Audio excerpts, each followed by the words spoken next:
Hello and welcome back to the Imperfect Show. Today's guest isn't there to sell you a perfect marriage. He's here to show you why relationships struggle in the first place. Daniel is a marriage therapist who works with couples facing communication breakdowns, mental health challenges, and emotional discomfort, often without ever being in the same room. Through telehealth, he meets people where it matters most in their real everyday environment, guiding them through anger, hurt, and confusion to uncover what's really going on beneath the surface. If you've ever questioned whether therapy can actually work through a screen, this episode's for you. Hey, Daniel, you have anything you want to say before we start? Well, it's nice to do this in person. Oh, it's nice seeing a face. Yeah. What made you focus primarily on telehealth? Probably telehealth was like first even discussed back in 2000 as sort of like different ways of doing therapy. But, imagine what 2000 was like. I mean, it was very, very like the idea was like barely scratching the surface. The technology wasn't even there, but it was about ethics and things. So that's why the conversation came up. Huh. But through the years, there's these thoughts I wanted to move to the Maha Valley. And I knew at that time, at least in the 90s, that, I mean, there was definitely no working here in mental health. Since I lived here and I figured people knew me, it was like, oh, I don't want this guy who, like was running around, at parties or something. But even then by like 2008, so I went private in my practice in 2007. So at that point on was thinking, how can I come to the Maha Valley and do my job? Right. So telehealth kept sort of coming up here and there, but there was no platform for it. I don't really how to do it. Insurance companies wouldn't pay you to do it that way. So it was just more like a pipe dream until then COVID hit. So it started coming out more when COVID hit and become more popular. So what happened is when COVID hit, need for mental services, health services became like paramount because of people were isolated and they understood that isolation can increase anxiety and depression and problems and such. The insurance companies created the code that we could use to be paid by the insurance companies. Before, see, there was no code to pay for it. But now we had a code to bill insurance. So that means people have covered to do telehealth. And then they started making like platforms HIPAA safe, safer to protect your stuff and everything like that. And through, I think the first one was what's that platform for videos that everybody used? I think people use Teams a lot, but Hmm. it was one, but it was so expensive, like $250 a month. Jeez. Yeah. So I didn't ever, but the company I was using for billing had created their own. So I used this company called Therapy Notes and they used their own thing. So it was just easy. It just was tied into what I was already doing for billing and Hmm. client scheduling and such. So it just became easy. And that's why it happened. So since you started telehealth, have you noticed people being more prone to being talking to you compared to in person? Well, obviously when they had no choice, they did it. I mean, okay, so we're going to talk about couples, right? Yeah. Married, I mean, so the first thing you're thinking is like, oh heck no, because you can't control the environment that this couple is going to be all of a sudden maybe arguing or disagreeing or something in front of you, Yeah. but when you're in your office, you almost have a little bit more power to distract or, redirect. But in telehealth, you're like, what am I going to do? Plus, I do a lot of whiteboard or I teach and such. So it's all this tools and things like they were in my office. How do I do that with couples? How do I? But my attitude was like, we'll do it. We'll find out if it works. Not my faith, right? So I'm just gonna try it. So I started doing the where screen sharing and things, so then I could teach. I would email them and they would print it, so we go over together. And what I noticed is one thing is I didn't get a lot of couples arguing with each other on the other end. They're sitting on their couch in their house where they've had many arguments before, but they weren't, you know? Sometimes I would have one at their home and one in the office. One is in a car, coming in from different places. And I haven't ever really noticed that distraction too much. I did have one couple that was difficult where they did it on their bed and the husband was watching TV. That could be a distraction. Yeah, that was there's part for distractions. And the thing is, I think for the therapist, it's how you are. Because I have families that have their kids. The kids are constantly interrupting, things like that. And you have to be able to not be distracted and keep the therapeutic process going. Almost pretend that thing's not happening. If you can keep that going, they can lock back in. Huh. Interesting. So you said this started back in 2020 is when you started this, right? Yeah, yeah. I mean, Yeah. because I couldn't have anybody in my office. So from 2020 to 2026, has it become a lot easier, a lot more? I think practice makes perfect, right? Yeah. Yeah, but so I had one challenge because when I transitioned, so 24, we decided to move to Maha Valley. And that was because when there's a lot of companies that are trying to create their own telehealth program and, have therapists and then they can, pay therapists and whatever. There's some money to be made there, right? Yeah. Well, I got this, saying, hey, we'll give you a bonus of 10,000 or something like that if you take us on, whatever. And I thought, and you'll make like 100K a year. And that's about what I was making, a little bit, slightly more. And I was like, oh, that's a great deal. I said, I could use this as a platform to live in the Maha Valley. And so, a few months made the decision, but in the meantime, I decided to take some of their clients and use that as a practice to see what I thought about the company. And it was horrible. It was horrible. And I work a full practice would be like 25 clients. And that's like, oh, I was working with 30 clients a week. That's the normal. That's what I was making. And still, 40 hours a week. They would pay you for they'll say 40 hours a week, but you're actually spending probably 60 to 70 hours a week to try and actually get paid that 100K that they want. The way they're working it, there was poor boundaries and all this thing. Plus, you couldn't use the teaching tools very well using their platform. So it was just a really bad. So after 1 week of that, I just kept the clients that they gave me and then because I wasn't going to abandon them. I just kept those clients. And actually those clients eventually, when that we were done with the contract with them, they transferred to me, you know, Hmm. after that. So So that benefited you. yeah, it benefited me for sure. But yeah, I realized I could do this myself with my platform and everything. So yeah, so either way, I still used it to come over here. And yeah, it's been good because I have a lot of referrals for people on the west side. I don't have a lot of referrals for people in the central. So I still keep getting those referrals and I say, well, I'm over here. They said, well, we'll give it a try. And I've had couples say, I was really leery, skeptical about doing telehealth, but this really worked out. Yeah. Huh. So what types of couples do you bring in, or are you most helping online? Explain. What do you mean, like couples? Like couples, as in ones that are going through arguments or different views, ones that have cheated, or I'm trying to Yeah. think Yeah. fast. Some of the problem sets. Yeah. Well, I think a lot of it is communication. A lot of it is just saying we're not communicating well. I get a lot of blended families, where there's the partner has kids and they're dealing with the ex spouse. Mm. And that's a lot. I get a lot of those early young communicators, they're about to planning to have a family and they're just not communicating well. I've had a few that there's some infidelity, and they're trying to work back into relationship. Those are not my majority, actually, Oh, but there are some of those. I think communication is my primary one, and it's usually the partnership and the relationship. And that's what I usually notice anyways, is no matter what they come to me, I always address their ability to be partners. so communication is key. Communication. Yeah, yeah, how you communicate.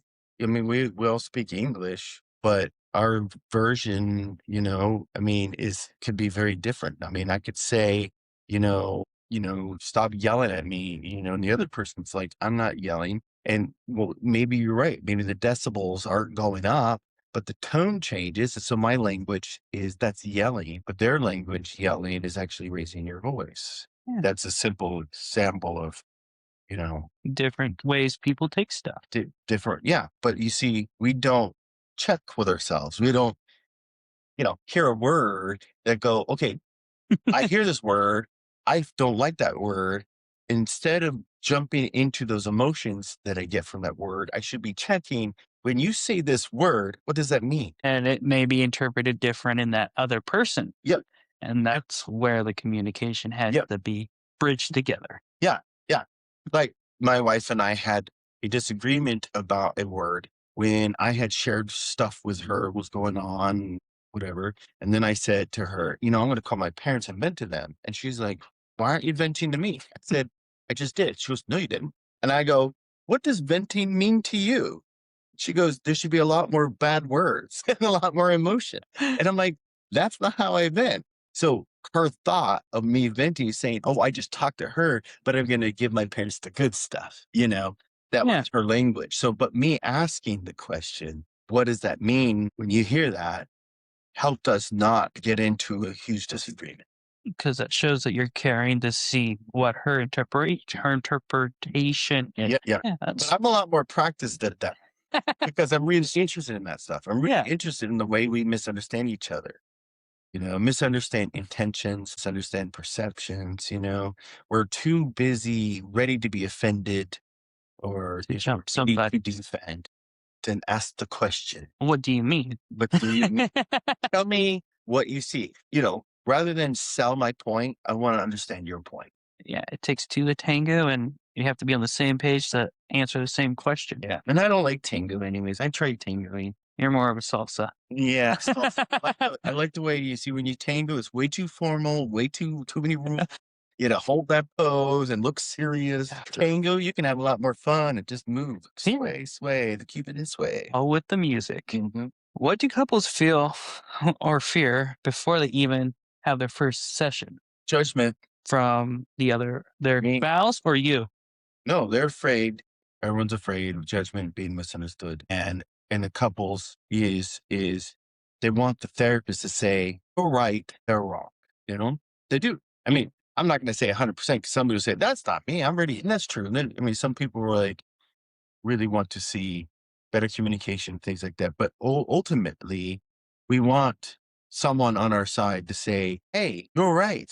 And What if what if you're not the one who gets it? What if your partner, the therapist, takes it? Because I've had couples clients who've went to therapists, and feeling, completely like picked on and mm, stuff. but you're not here to pick, you're here to show. Yeah. Yeah. I tell them both, you're both gonna get on the hot seat. You know, and I've had some where it leans to one more than the other. And sometimes it's because the one who gets more attention, in my opinion, is more ready to hear and change and make good changes. Cause I see both changes. I'm not interested in solving their problems. I'm interested in teaching them to solve their own problems. Different mechanism. Yeah, teaching them because you don't want them to come back, say, okay, we have another problem for you to solve. We want them to say, hey, we know how to talk. We know how to problem solve this stuff.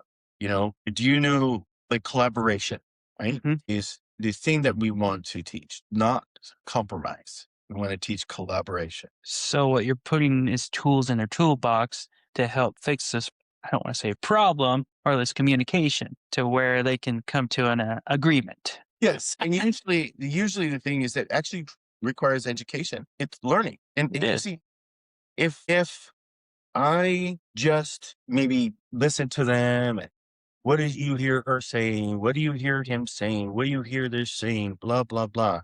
Okay. But I never taught them tools. So I always teach first. I have like 3 sessions where first thing I teach is about personalities. So, and the point of understanding personalities is to recognize this person doesn't see the world the way I see the world. So sometimes I expect them to see it from my point of view, but that's egocentric. Egocentric is thinking my side of the mountain always looks like this. while the other person is on the other side of the mountain saying, no, it looks like this. I said, you're wrong.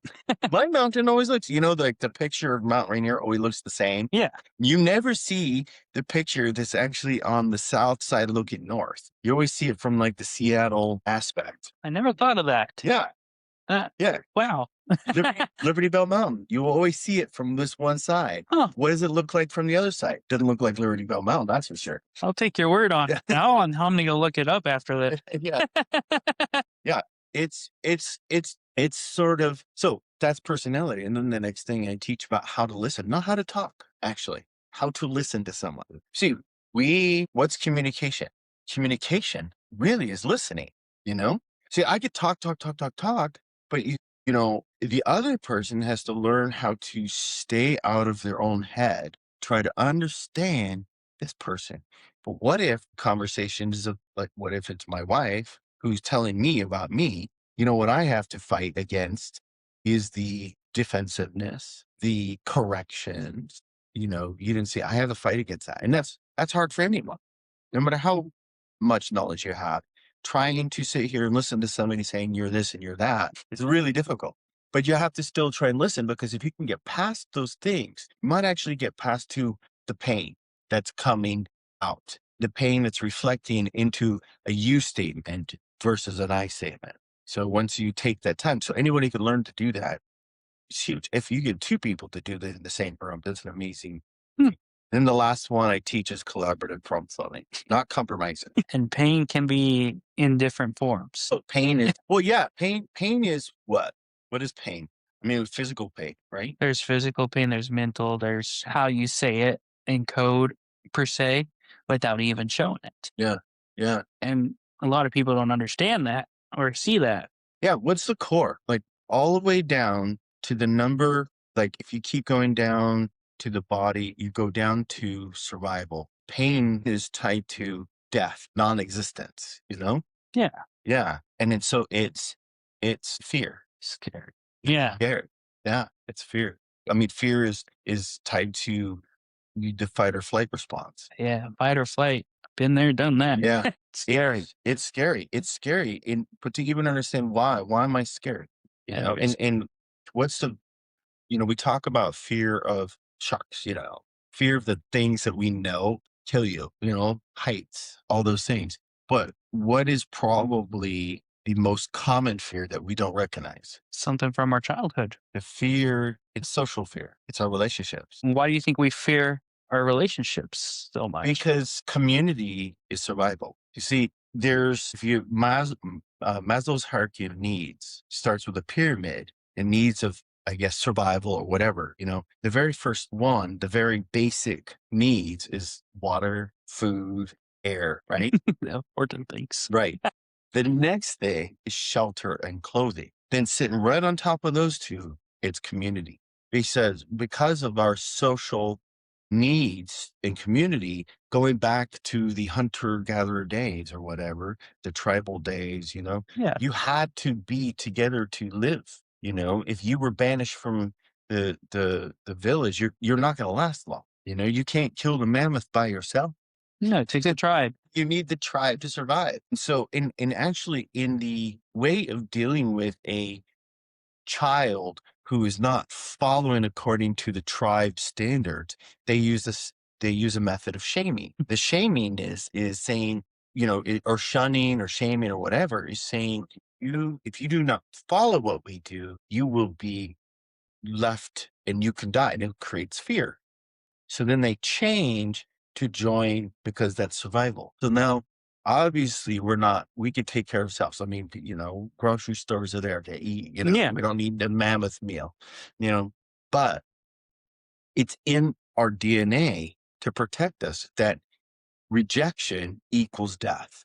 It's crazy. That's awesome. Yeah. Which is why I have probably done more work with social anxiety than anything else than depression. If I was dealing with somebody with depression, I'd probably end up working with some sort of social anxiety stuff before I actually deal with a depression, because depression is an isolating thing. And there's a lot of people who do have like a diagnosis of depression, but I noticed there's no relationships, and relationships can help people with depression.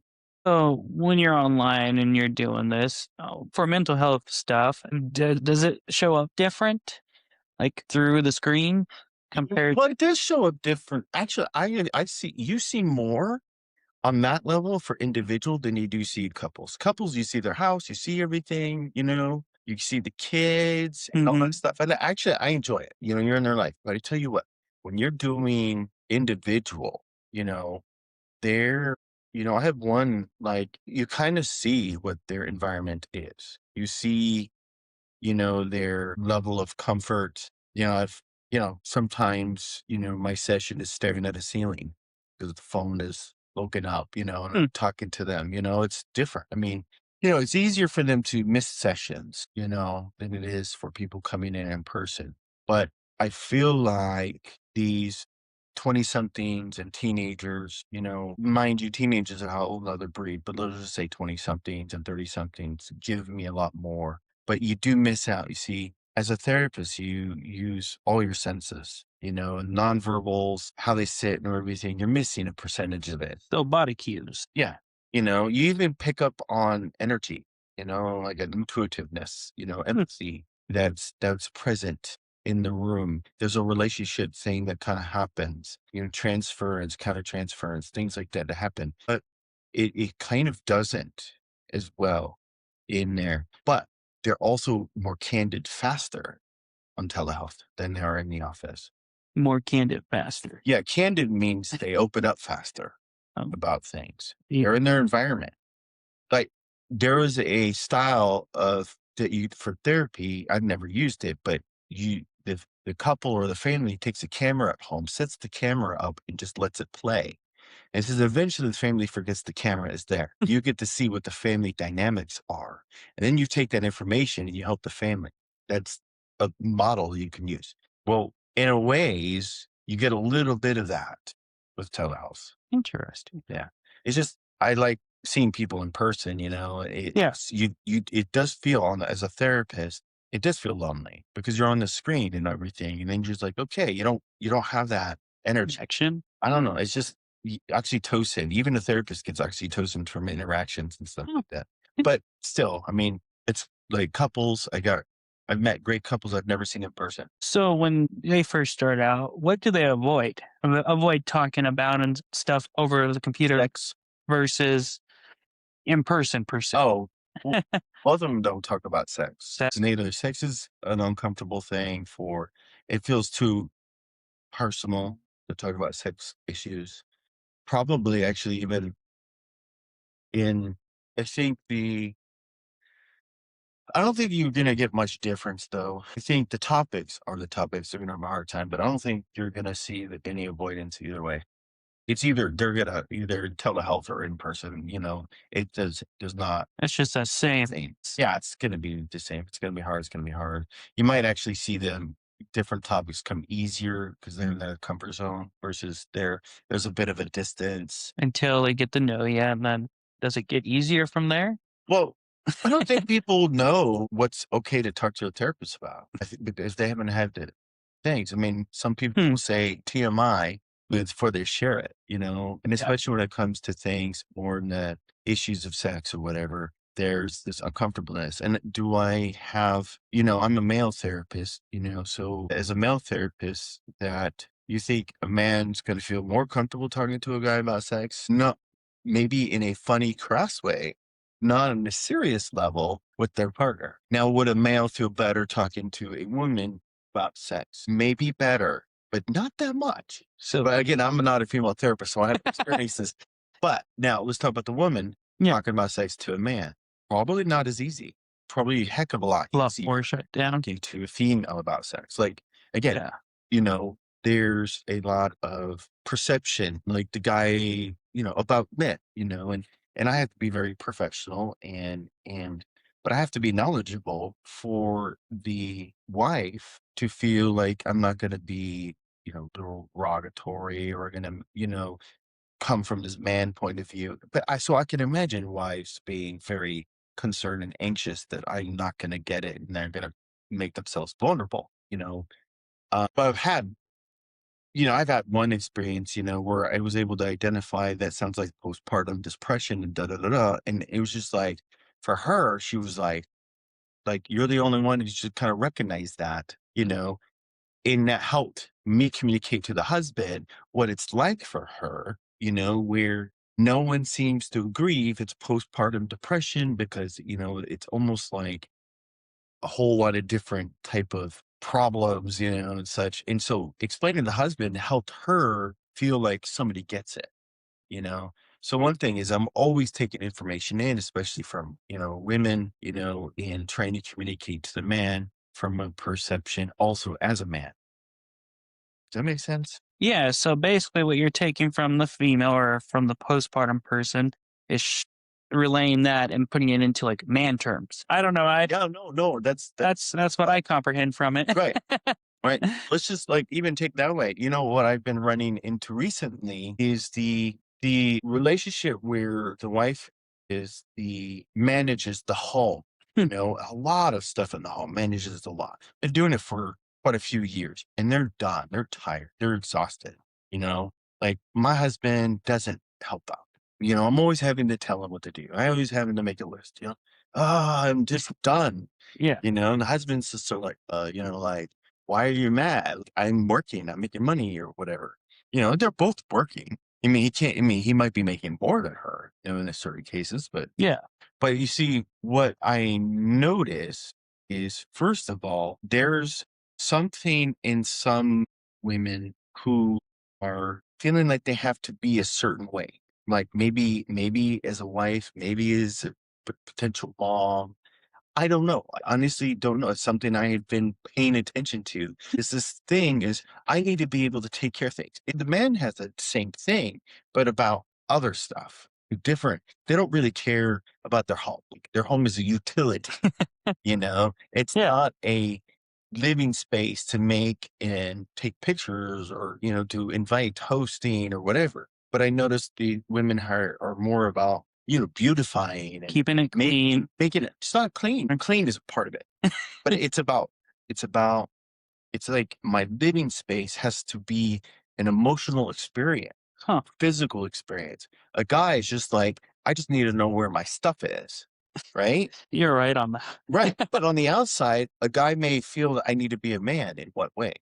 What are all the different things a man needs in their mindset to be a man? What's the perception of a man? So a woman might be dealing with that subconsciously. I don't know. They both have different expectations. They different, different, but there's no communication about it. They're just fell in these roles until they realize they don't like these roles. The guy necessarily doesn't think about that much because he's not as much relational in that way. But the wife is saying, "We're my husband. I want my husband to be a part of this." But that's the way women relate. In this connection. Yeah. And guys are relating more in action and doing.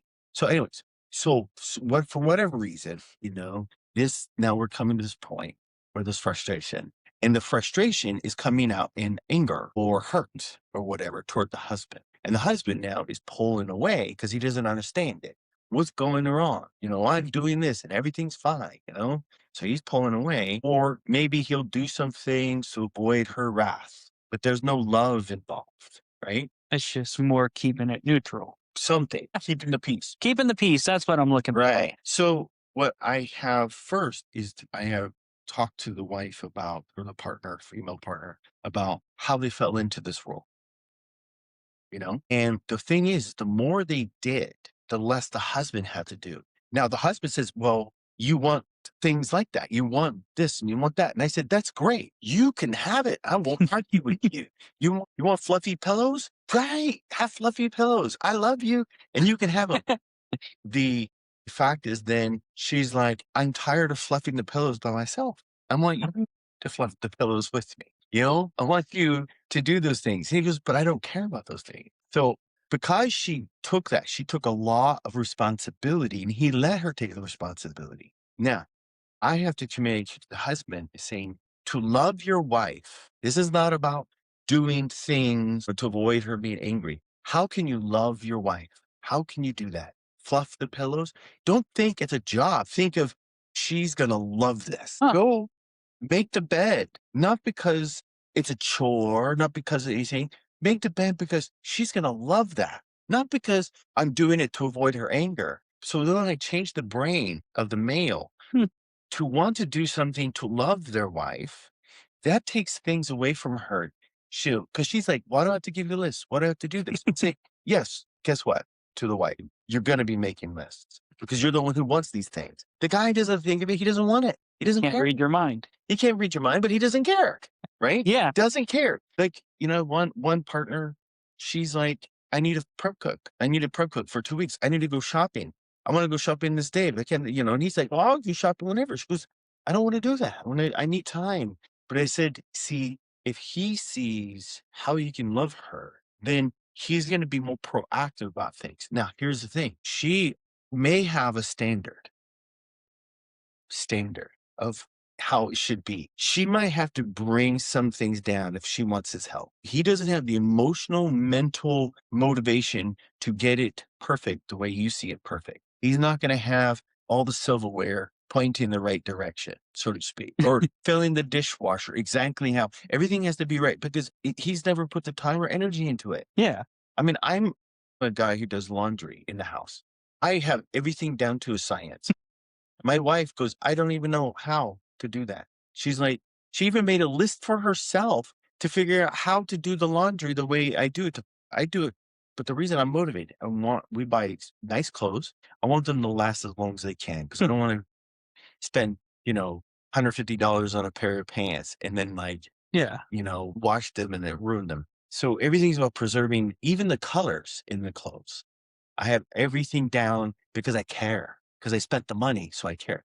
She grew up with everything like a guy. She washes her clothes like a guy. Everything just in one load, washes it and fold it. And I was like, okay. And I always joke, but I knew the difference between our ability to wash the clothes based on the fact that when we were dating, we both bought the same white towels. I took my towels home. She took her towels home. When we got married and together, her towels were gray and mine were still white. So that's how I knew I was doing the laundry. Point is, I could never hold her to the standard That you hold yours. that I hold mine. But she also knows she can wash all the PJs and the whatever without even anxiety or fear. She always says, "Hey, you want it this good? You do it yourself." And I say, "That's great. Hmm. That's fine."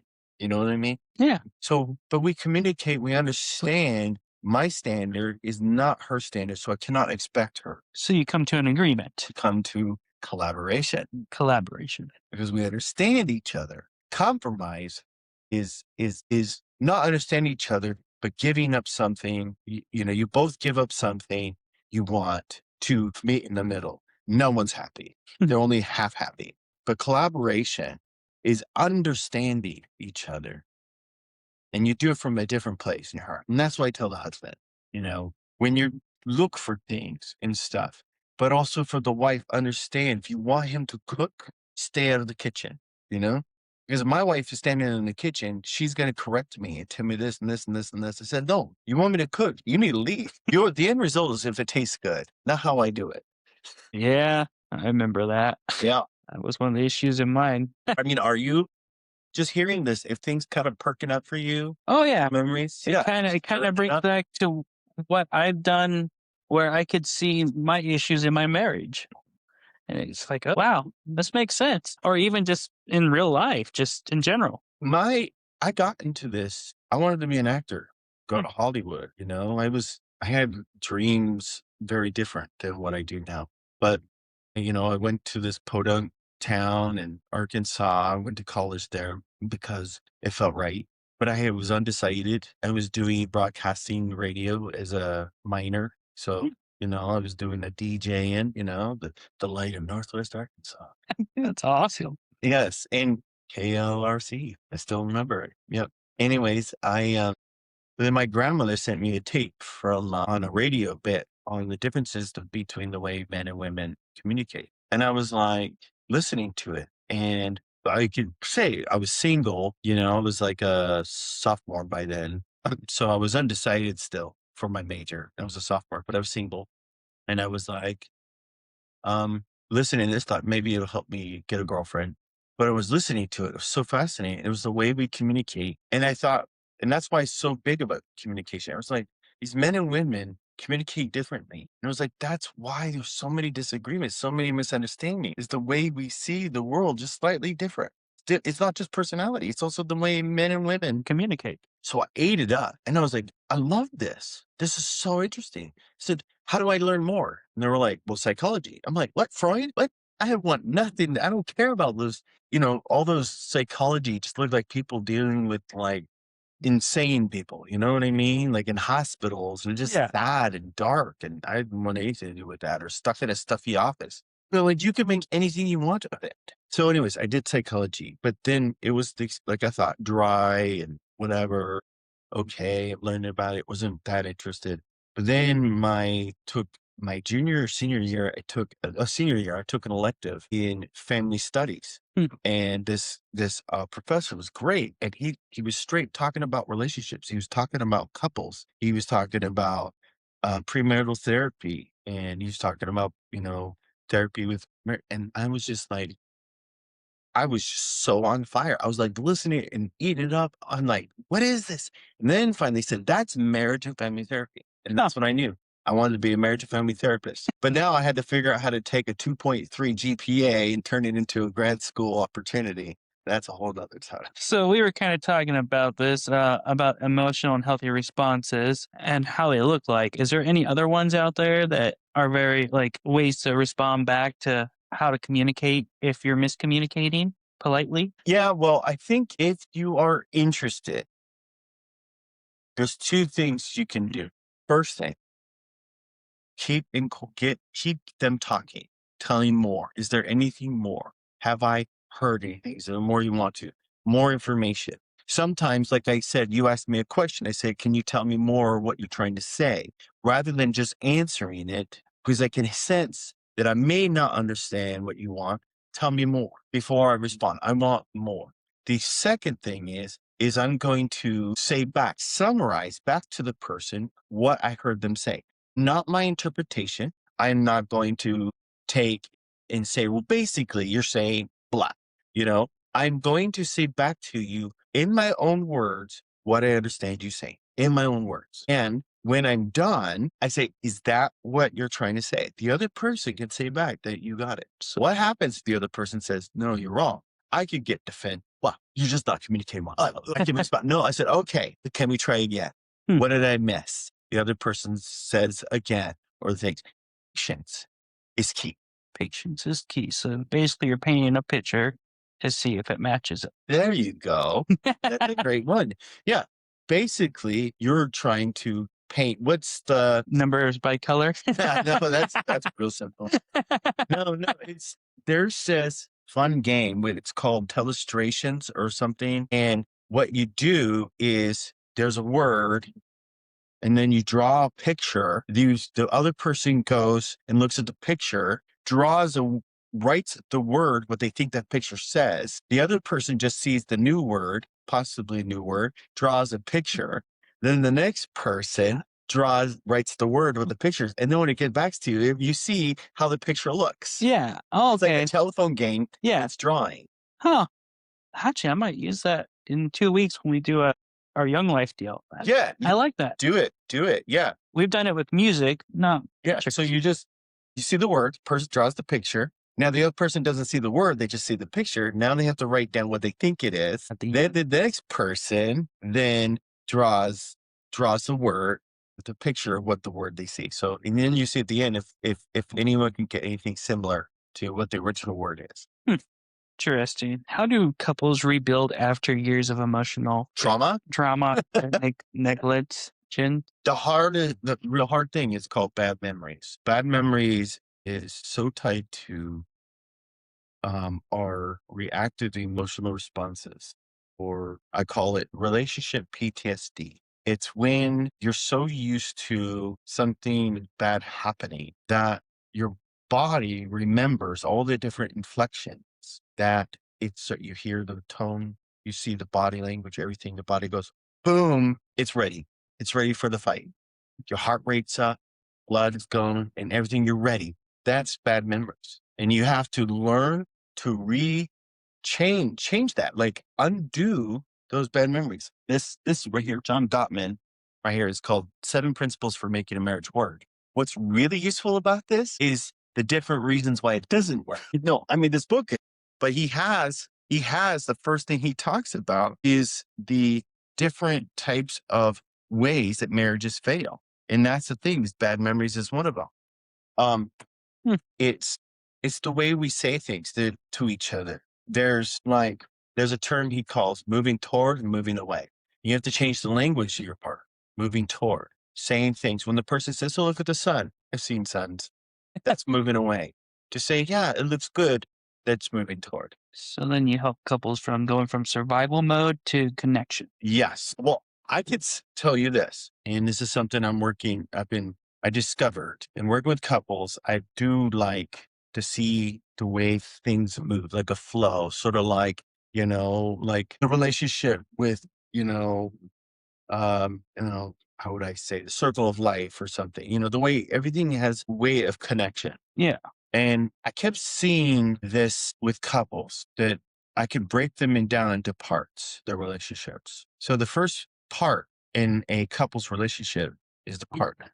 And the partner is that you two just got into the business of relationship. It's a partnership, like a business. And if you treat that first thing like a business, what are you going to do? Shared goals. You're going to communicate. You're going to share roles, expectations. You're going to revisit and say, how are we doing toward our goals? You're going to have meetings. You're going to divvy out duties and expectations. Everything's a business. Guess what's not in that? Emotions. Take your emotions out of it. This is the business. So you show up for a business of our relationship to make it work. How are we going to do it? People don't put the time and energy like a business into it. Hmm. Okay. That's the first thing. The second thing is friendship. Now, friendship is the thing that the person that I want to hang out with, call my buddy up, call my buddy up when I'm bummed, call my buddy up when I'm happy. It's the person that I don't mind that I have a bad hair day, that I'm in my frumpy clothes, and I'm just patting around the house. Like, that's my friend. I'm hanging out with them. I love them. They're unconditional, no judgment. I will listen to your crap. I'm there for you. You're there for me. We're there. We're friends. We're the best of friends, right? Yeah. That's a huge thing. That's the second part in a relationship. Third part's the lover. And the lover is the acceptance that's like attraction. It's like I look at that person and I'm like, I want them. I don't want to share them with anyone. That kind of love. Eros, Hmm. but it's vulnerability. You see, friends, there's a little we hold back. But when you're lovers, you're naked, like real naked. Yeah. And then you're like verbally naked because that person can hurt you. So your fears, your anxieties rise up greater in the lover aspect. You become one that sometimes you forget yourself and you think the person should be like you rather than separate from you. That's where the real heavy work is, in understanding and becoming one with each other.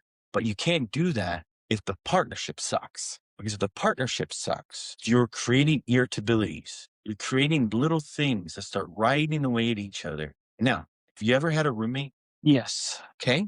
So what they say is friends should never be roommates, because they become roommates, the friendship will struggle. Why? Because you learn things about that person you weren't prepared for. Like, they don't do their dishes. They leave their dishes out.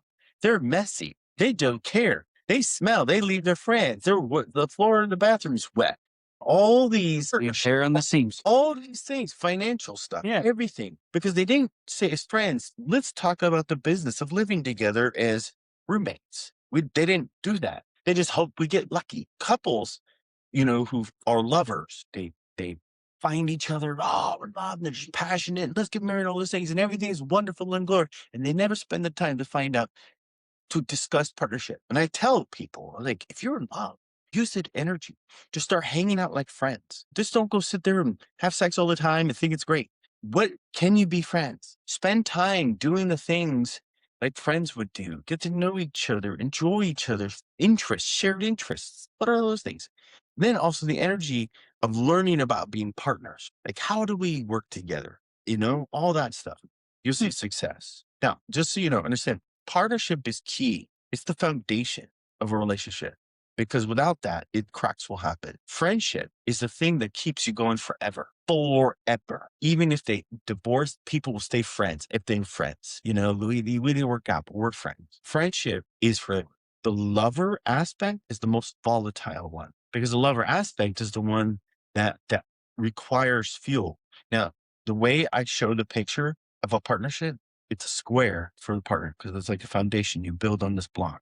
It's a circle because a circle is the eternity forever. You know, I don't do the thing, but it's a circle of friends, you know. But the lover is the flame. As you know, as a firefighter, you know, Oh the yeah. flame, it needs fuel.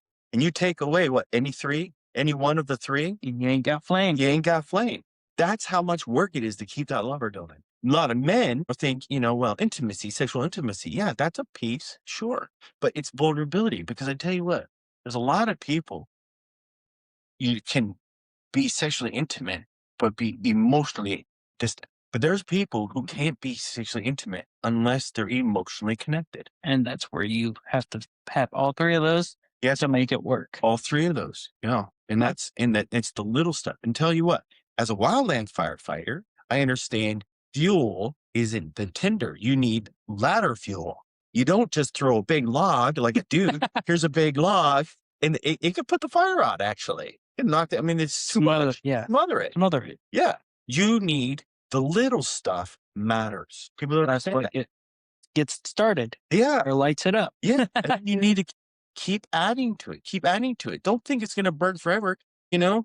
It's like, no, it's gonna burn out. You need to keep adding to it and adding to it. The lover takes work. Both of them on two ends takes work. The friendship, once you got it, that sucker goes. Look, it's a wheel. It just keeps rolling down the road.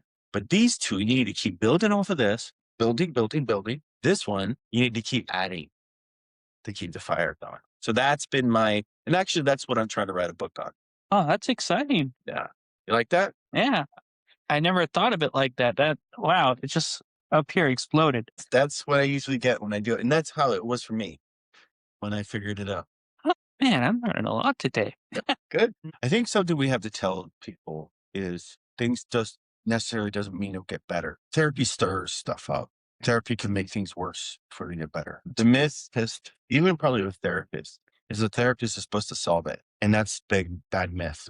Therapist is not supposed to solve it. Therapists should not be making decisions for couples because that enables the couples to keep, the couples have to learn.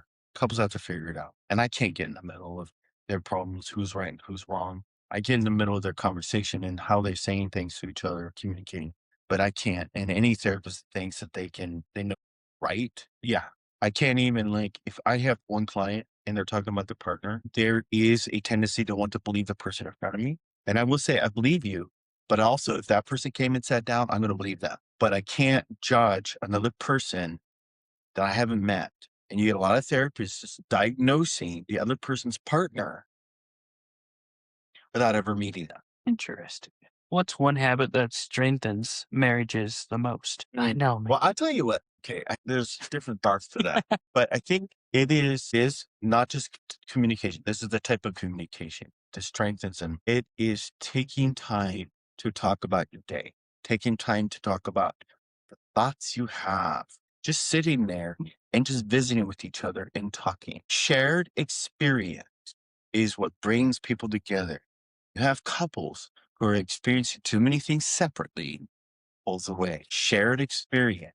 So sometimes it's sharing the day, talking about things, thoughts and emotions and feelings, but then it's doing stuff together. Shared experience. Shared crisis. Shared, what do you call it? Disneyland, shared celebration, shared experience brings people together. Too many. I need my friends to hang out, do stuff with, but whatever. But guess what? Also, I don't mind. Alyssa plays golf. I play golf. I played golf with my buddies. Or to play golf with Alyssa. Guess what? It's fun either way.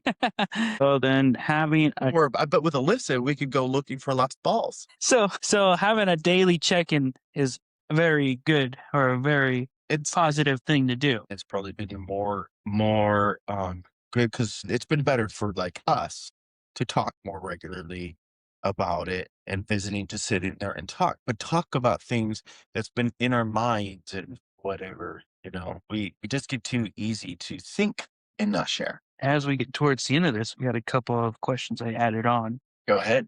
and it's going to be fun. What's one conversation every couple should have tonight? What's one conversation a couple should have tonight? Setting a date. Setting a date. Not talking about having a date. Setting a date to doing something together. Make sure you have something on the calendar to do something together. That makes sense. Most people don't. They talk about we should, And so we should, but they let's don't do put it. it down. Set a date and then do it. And have a contingency plan if something interrupts that date. Meaning have an A and have a B date. Huh. And what's one question that can reset a relationship? Say that again. What is one question that can reset a relationship? One question that can reset it. Yeah. Like as in fix it, make it better. I wouldn't say fix it, but open it up to farther road or construction work on it. Like, One word. no, like a question, like one question to go to show that, let's say they're going through trouble. What's one question that would allow it to open up to say, hey, we need help for that person that's concerned for the relationship? That's a good one. And that's a tough one because I don't think there's one. There's a question or a statement, but it's difficult to start therapy because it's such an unknown. But therapy is what's crucial about it. It's the third person. What's crucial is it introduces a whole new dynamic that disrupts the old negative behavior. Hmm. So I think it is going to be, I don't know if it's a question, but it's saying, can we see a therapist so we can just learn how to talk to each other, not who's right or wrong? That's a great question, really, Okay. because can we see a therapist admits that we need help Yes. and getting that third person in there, like you said. Yeah. It's scary. A lot of people are scared because they don't know. They'll use examples or things. Well, I don't need some stranger or this and that. It's all, the thing is just try it. Just try it. And guess what? First therapist you see might not be the right therapist. Remember, they're all different people. So, it takes a little bit of research. Do the research, then, and you might get it wrong the first time, but that's okay. You get it wrong the first time, you come again and do it again. Do So it again. Yeah. get it You down. can use some of these platforms. They're great for people. They're not so good for therapists, but Yeah. you can some use these online companies that have therapists, Hmm. there. That's perfectly fine. At least it doesn't cost as much, and and they'll match you with somebody and it may work, may not, but Hmm. it's a little easier to start that way. Better health, or better help or whatever is, I think they have, I don't, it's through BetterHelp. It's something for couples, but it's a good start. It's a little easier for telehealth to do that, especially in an area that's probably more challenging to find couple therapists, Hmm. with trauma time involved. Well, thank you, Daniel, for coming on to the Imperfect Show today. It's nice having you, and thank you. Yeah. Booyah.